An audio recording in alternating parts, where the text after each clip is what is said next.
If you cut it, something terrible will happen! But Aliyah was gone. Amara stood there shaking, holding Nina and Nunu tightly, not knowing if everything was real. The babies laughed. Amara smiled through her tears. You both are mine now. No matter what happens, 18 years is a long time. We will face anything together. And for the first time in many years, Amara walked out of the forest with hope. Nina and Nunu grew faster than any children Amara had ever seen. It felt like yesterday when they were tiny babies with soft white and gold curls sleeping quietly in Amara's arms. Now they were pretty little girls with hair that shone in the sunlight. Amara made sure no one ever touched their hair, not the village women. The villagers often whispered, "What is it with these children's hair? Why does their mother guard it like her life depends on it?" But deep in her heart, Amara knew it did. Nina and Nunu's hair was not like other children's.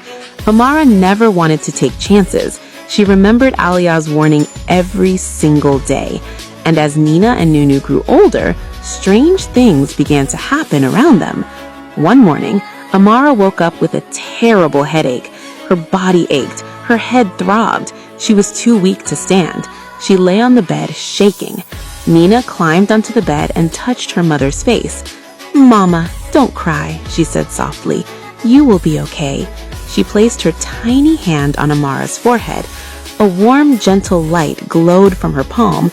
Within minutes, Amara's headache disappeared. Her strength returned. She sat up suddenly in shock.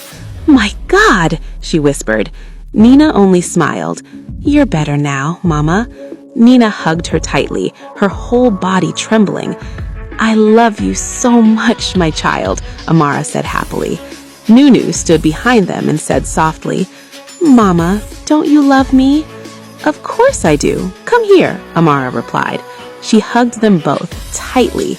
From that day, Amara knew her children were special, but instead of joy, fear entered her heart. What will happen to them as they grow older? As the children grew, they made friends. They had 3 close friends in the village, Mia, Loveth, and Rose. They grew up together. They laughed together. They went to the stream to fetch water and firewood together. They shared secrets under the orange tree near Amara's house. Unlike the other children, they were never afraid of their hair. There was no jealousy. There was no bitterness, only pure friendship. One day, Nunu looked up at her mother and said calmly, "Mama, a heavy storm is coming today." And Nina added, "It's going to destroy many things, including crops. We should warn the villagers to stay indoors." Amara smiled nervously. But that afternoon, dark clouds covered the sky. Heavy rain poured down. Strong winds destroyed crops. Big trees fell. The villagers ran to their huts, shutting their doors and windows. After the storm passed, they stared at the children in shock.